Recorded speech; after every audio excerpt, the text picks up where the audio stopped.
berjumpa lagi di channel Jeda. Apa kabarmu sahabat hari ini? Satu prinsip persahabatan yang memang harus kita bina dan kita bentuk dalam diri kita. Apa itu? Itu adalah keterbukaan. Tidak akan mungkin kita memiliki sahabat kalau kita tidak membentuk diri kita, melatih diri kita, membiasakan diri kita untuk membuka diri atau bersikap terbuka. Bersikap terbuka itu berarti ada yang harus kita tinggalkan, yakni sikap egois kita atau egoisme kita. Ini harus ditinggalkan. Mengapa? Karena kita mau bersikap belajar membuka diri dan kita mau orang lain juga terbuka kepada kita, membiarkan dirinya dikenal dan mengenal orang lain. Itu berarti belajar di persahabatan yang prinsip keterbukaan ini, belajar untuk akhirnya mengenal diri kita. Kita belajar dari sahabat kita itu mengenal diri kita itu siapa gitu. Dan juga kita belajar mengenal orang lain gitu. Prinsip persahabatan dalam keterbukaan memperkaya kita, mengenal diri kita dan juga mengenal orang lain. Terlebih memperkaya diri untuk semakin melihat siapa saya ini. Dan tidak akan malu-malu kita mengatakan kepada sahabat kita, saya kok begini ya gitu. Saya kok sulit ya untuk meninggalkan sikap tegas saya gitu kan. Sikap belas kasihan saya gitu. Ya walaupun saya dibodohi, walaupun saya dipersulit, tapi kok saya sulit ya gitu. Nanti sahabat kita tuh akan mengatakan, ya dari dulu saya sudah perhatikan deh kamu tuh begitu tuh orangnya gitu. Salah satunya ya begitu-begitu. Jadi kita semakin melihat, oh diri kita dalam gambaran orang lain, yaitu sahabat kita. Juga lama-lama dalam interaksi kita dengan sahabat yang bersikap terbuka, kita juga akan mengerti, oh dia seperti itu. Nah, prinsip keterbukaan ini penting gitu. Jadi relasi persahabatan itu bukan seperti saya di bawah dan kamu di atas saya gitu, tetapi kemitraan bersama gitu, keterbukaan yang saling percaya gitu, tulus, dan kita merasa aman bersama dengannya. Ketidakjujuran, menipu, atau membohongi, paling menyakitkan di sebuah persahabatan. Atau dia merancangkan sesuatu yang ada hubungannya dengan kita dan itu di belakang kita. Mungkin ada alasan tertentu, tetapi prinsip persahabatan yang sejati salah satunya adalah keterbukaan dan berani untuk terbuka. Jujur, berani untuk terbuka dan tidak merasakan terancam atau merasa nanti harga diri saya runtuh nih kalau saya bicara begini dengan sahabat saya. Indah bukan persahabatan ini? Jadi memang harus dipancarkan dalam diri ini, semacam mempersilahkan sahabat kita itu untuk mengenal diri kita lebih dalam. Saya juga lakukan ini dalam hubungan suami istri gitu ya, dan interaksi kehidupan suami istri gitu, senang sekali gitu ya, tidak merasa malu untuk mengakui kebodohan, tidak merasa malu untuk mengakui kelemahan, keterbatasan kita dan kegagalan-kegagalan kita. Kita bicara plong apa adanya dan dia mendengarkan, sedikit memberi nasihat, menguatkan. Ya sudah, kita masih punya kesempatan yang baru, esok belajar lagi. Wah, luar biasa sekali kehidupan yang seperti ini. Ada orang yang mau mengerti kita, ada orang yang mau memahami kita. Saya dibesarkan oleh orang tua saya dengan hal-hal yang seperti ini, menampung dan sangat terbuka Kelemahan-kelemahan itu ada, tetapi selalu diberi kesempatan untuk pembaharuan, pengampunan, dan bagaimana untuk maju lebih ke depan. Ini sesuatu yang sangat indah sekali. Mempersilahkan orang lain untuk mengenal diri kita.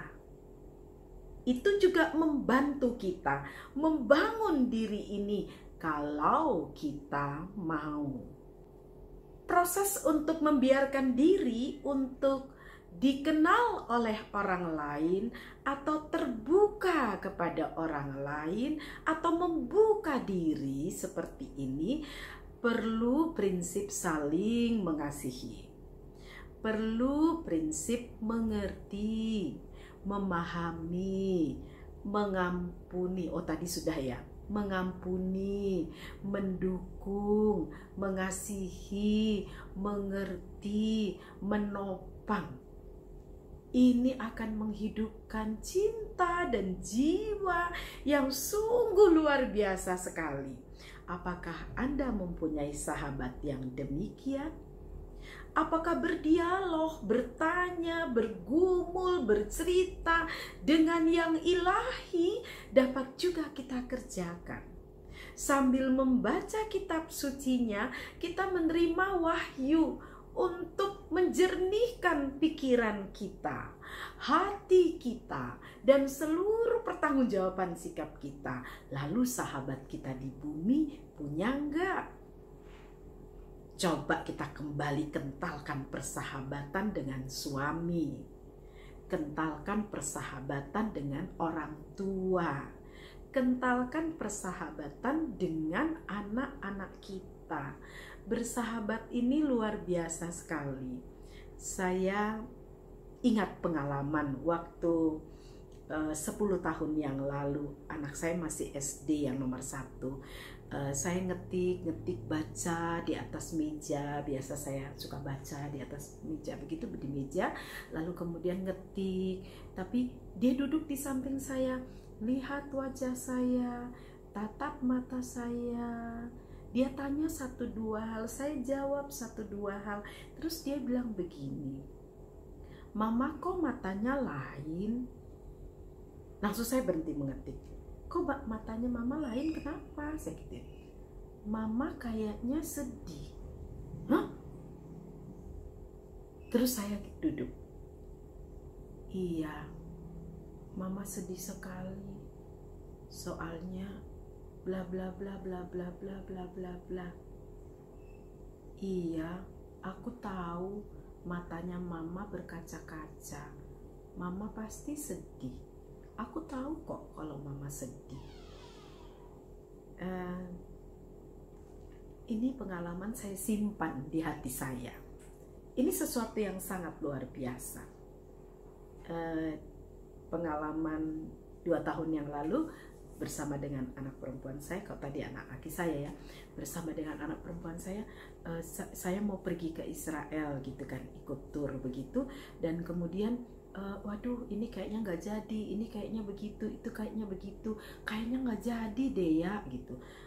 Terus anak saya habis ke dokter gigi, kami naik taksi, lalu kemudian dia mengatakan kepada saya begini, supirnya, yang supir taksinya masih bawa taksi, terus dia bilang begini, Mama berdoa aja sama Tuhan, mungkin Tuhan bisa mengizinkan dan benar bisa pergi ke Israel." Lalu kemudian, "Tapi kalau mama juga nggak bisa pergi, gak apa-apa," kata dia. "Nanti aku aja yang ajak mama, kita berdua pergi ke Yerusalem." Ini adalah pengalaman-pengalaman yang luar biasa. Kita mempersilahkan diri kita untuk dikenal, perasaan kita, pikiran kita, sikap-sikap, keputusasaan, kekecewaan, ketakutan, dan berbagai hal, rasa senang dan segalanya gitu. Kalau tadi kan perasaan-perasaan yang agak sedih-sedih, mellow gitu ya. Tapi hal-hal yang sukacita dan seterusnya itu juga sangat baik. Dan dalam diskusi-diskusi juga dengan suami saya juga, dia akhirnya menawarkan, udah nggak usah mikirkan yang itu nggak penting. itu bukan hal yang pokok, itu bukan prioritas. Yang penting kamu melayani. Ayo lakukan saja yang terbaik untuk Tuhan, gitu. Gak usah pusing-pusing yang ini, gak usah lah mikir-mikirin yang gitu-gitu. Saya pikir-pikir, ya benar juga ya. Kita harus meluruskan panggilan kita, memurnikan pelayanan kita, dan merasa bahagia dan sukacita lewat bentuk-bentuk pelayanan yang kita kerjakan. Ya, sampai di situ dulu ya. Nanti kita jumpa lagi di vlogs yang berikutnya. Saya akan sampaikan selain prinsip keterbukaan, ada prinsip kebenaran. Oke, mari kita maju dalam keterbukaan lewat kebenaran. Dah.